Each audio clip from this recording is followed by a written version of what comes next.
Ancient myths are full of stories of gods descending to Earth to mate with humans. According to many sources, including Norse mythology, Greek mythology, and even the Bible, we have the stories of these sons of God or actual gods from Mount Olympus or Valhalla, and they're coming to Earth. They find the daughters of men attractive. According to ancient texts, the fallen angels not only physically mated with the women of Earth, they produced offspring.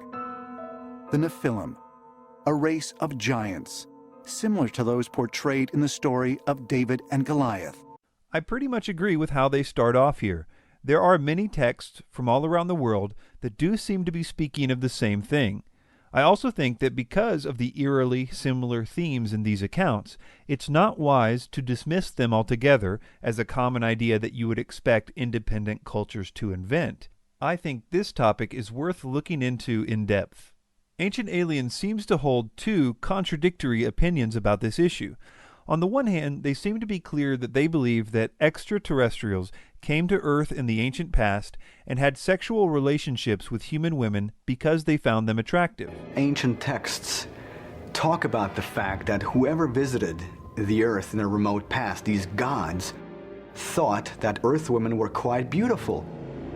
So in many occasions, we find stories where those visitors essentially mated with Earth women. It was misinterpreted, misunderstood as something divine that came here. They were flesh and blood extraterrestrials.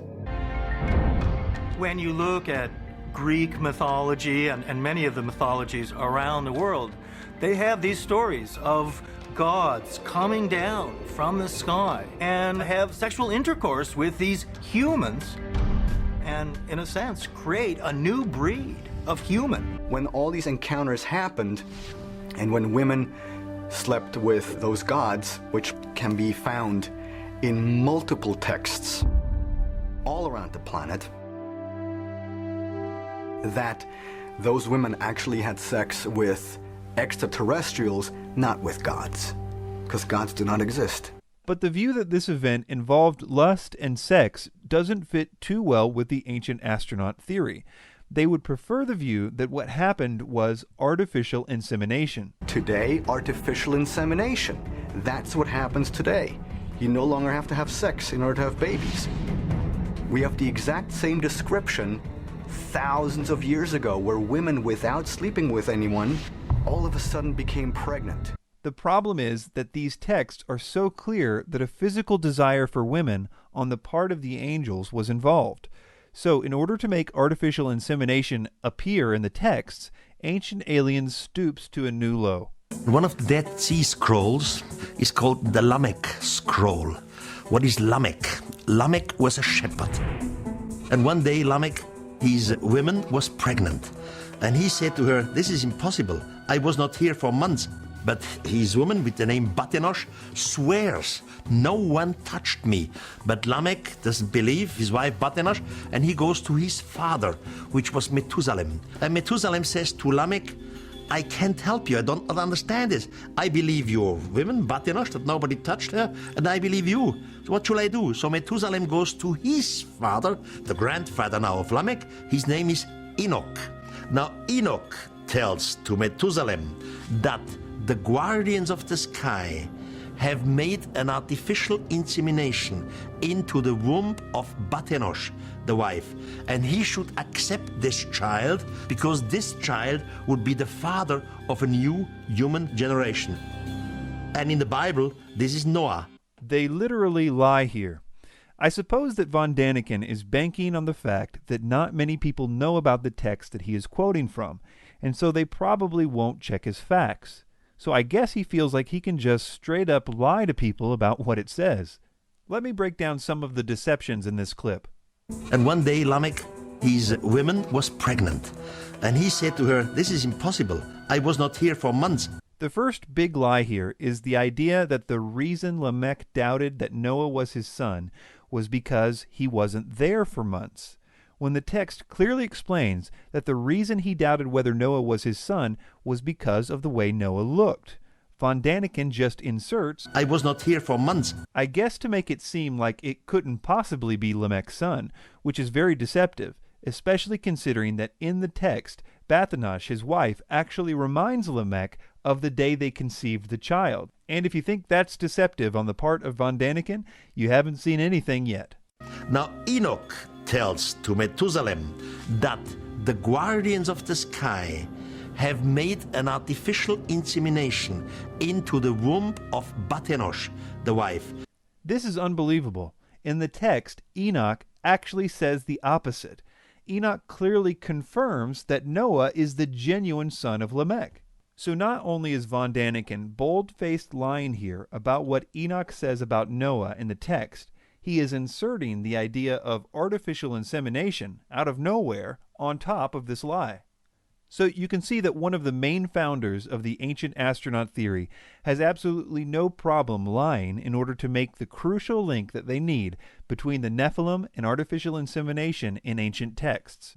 Although I sympathize with the ancient astronaut theorists in that I think that the consistent details in the ancient texts about the Nephilim lead us to the conclusion that something weird really did happen in the ancient past, I don't think that the evidence points to it being extraterrestrials from another planet.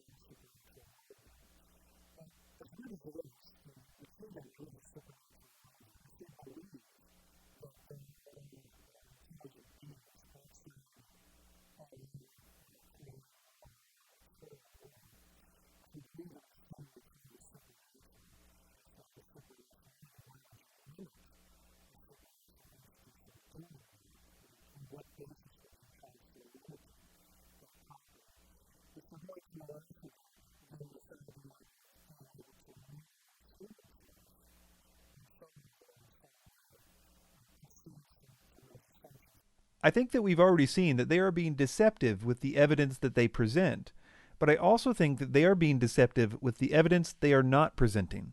For example, in many ancient texts, from the ancient Near East to the ancient Americas, this hybrid or Nephilim event is spoken of in conjunction with a great flood. These stories, with slight variations, describe the flood coming because the hybridization was against the Creator's will.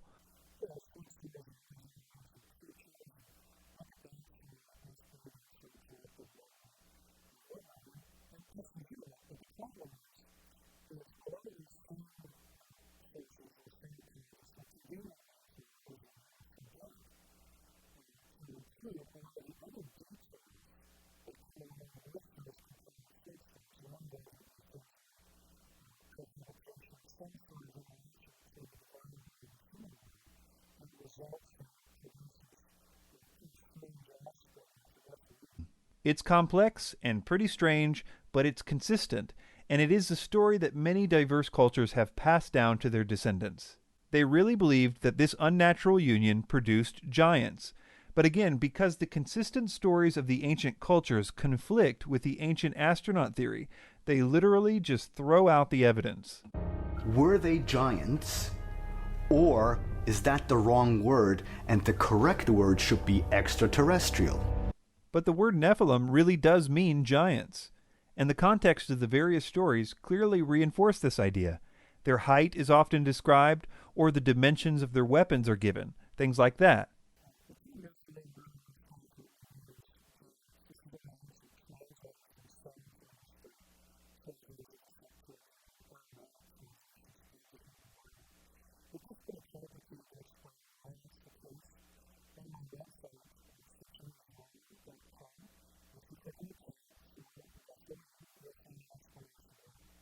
Part of the main problem, in my opinion here, is the differences in the definition of the word angel according to the ancient texts versus the definition according to modern pop culture. If you wanted to determine what an angel was using the Bible or other Near East text alone, you would conclude that they have fully functional bodies. that they can have meals with people. They grab hold of people. They are often mistaken as humans. In the story of Sodom and Gomorrah, the people wanted to rape the angels.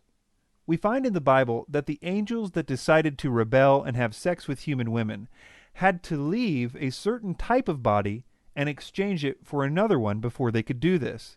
The type of body that they were said to have left is described in this verse as a habitation. And the angels which kept not their first estate, but left their own habitation, he hath reserved in everlasting chains under darkness unto the judgment of the great day.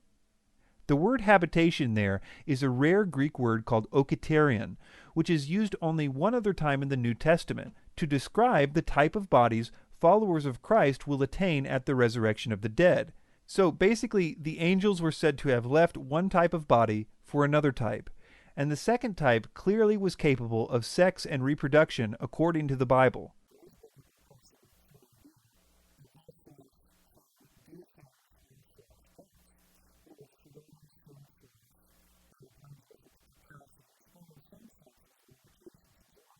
In other words, the Bible in detail explains what angels are and what their capabilities with their bodies are, which makes the following line from von Daniken even more deceptive. How can angels have sex? This is impossible. In our view, angels were something spiritual, not something who has a body and has a feeling of sex, but they had sex. Von Daniken's idea of an angel is defined more by Hallmark cards than ancient texts. Obviously, ancient cultures, including the writers of the Bible, believed that angels could and did have sex with human women. The various elements of this story are too common in ancient cultures to be chalked up to coincidence, in my opinion. But the details of these consistent reports do not benefit the ancient astronaut theory.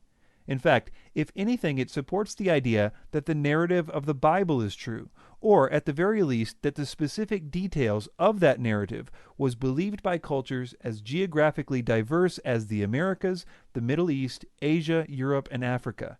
The idea of the Nephilim is a strange idea, but the idea that the texts which describe them are referring to ancient extraterrestrials does not fit the evidence, which is probably why Ancient Aliens has to misrepresent the evidence in order to make their points.